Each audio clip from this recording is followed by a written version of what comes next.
As France takes stock in the wake of Samuel Paty's beheading, social media giants have come under fire. Those who participated in the public lynching of this teacher, there are videos that were posted on social networks, are in a way responsible for what happened. In the days leading up to the murder of the 47-year-old teacher, videos inciting hatred against him were shared on social media platforms. Samuel Paty was also targeted by activists online in a hate campaign that went viral, whipping up a storm that France's anti-terror prosecutor says was based on lies. It is clear that the teacher was targeted in various ways via social media by these two men using a false interpretation of the facts. Samuel Paty had filed a complaint to the police about the hate campaign, but it was not enough to prevent his brutal murder. The terrorist who killed him also used Twitter to claim responsibility, adding a macabre photo of Samuel Paty. It remained online for nearly 2 hours. Now NGOs have taken on that fight, taking Twitter to court, accusing the social media giant of not doing enough to tackle hate speech online. So what do people here think? Are social media giants doing their bit? The things that are being posted at the moment inciting hatred are not normal. More should be done to tackle that, much more. It is very easy to put all the blame on social media. It is an instrument for people to use, and it's up to a person to decide what is problematic or not. They should block such posts, and there should be more people moderating all the bad content. Social media giants have also been hauled in front of the government, with ministers calling for stricter rules. The companies such as Facebook, Google, Twitter and TikTok have been asked to come up with concrete proposals about cyber-Islamism. Islamist ideology spread widely on social networks. A whole generation of young people are being radicalized at home, alone in their rooms, in front of their phones or computers. France has already tried to combat hate speech online with the Avia law. It's now thought aspects of tackling hate speech could also be included in Macron's new draft bill to fight separatism. Some argue it's not more regulation that's needed. The problem lies with how it's being enforced. Social media giants have long been criticised for helping extremist groups recruit and radicalise people with eye-catching content. For some, they can no longer be treated as neutral hosts, and dangerous content that can, as France has seen recently, lead to unspeakable crimes must now be treated as a priority. Charlotte Dubinsky, RT, Paris.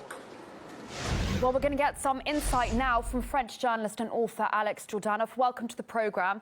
Alex, I wanted to ask, you've written an acclaimed book on terrorism. You've also got personal experience as a hostage. From your research, do you think some blame can indeed be laid on social media for not tackling radicalism online enough? Well, first you have to make a difference between cyber jihad and cyber terrorism. It's two different things.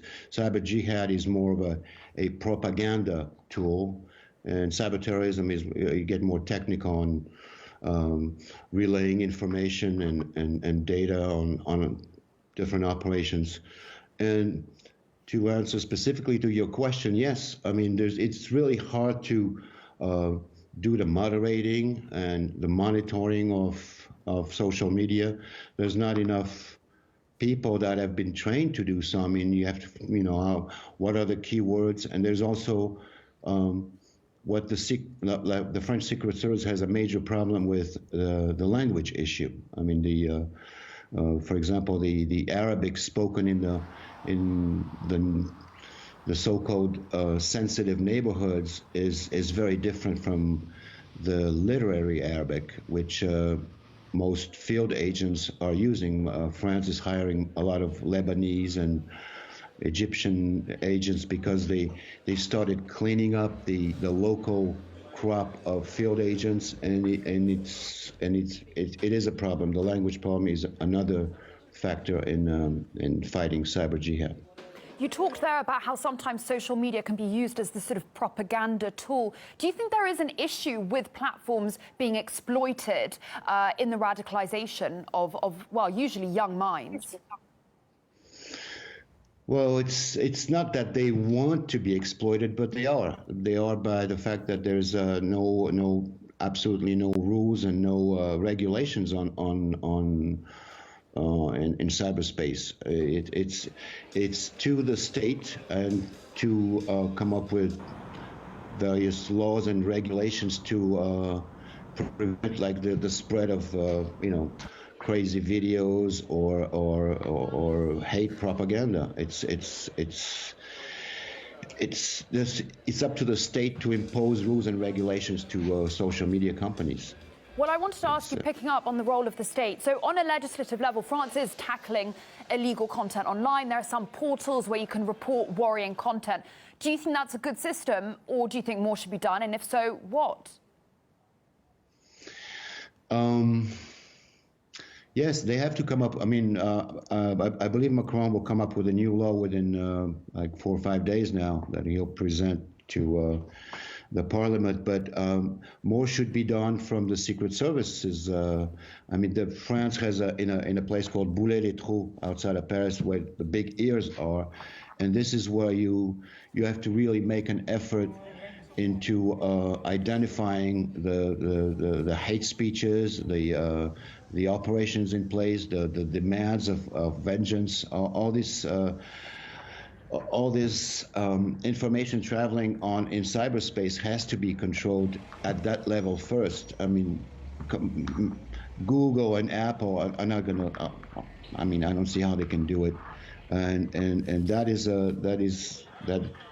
that requires hiring a lot of people, which they did. I mean, after the November 15 attacks, I think the field agents went from 4,000 to 9,000 in a span of a couple of years. But they're going to have to step up and double the number of analysts or triple them. It's beyond my expertise at this point of what they're going to do. But it has to happen at the Secret Service level first. I don't think the social media companies can do much besides trying to monitor like keywords and various postings that they will take off, but it might be too late. People download them, they recycle them. It's really complicated. It has to be done at the ground level. Well, it's certainly a topic that requires a lot of resources, a lot of manpower. We're going to have to leave it there. Thank you so much. That was French journalist and author Alex Jourdanov.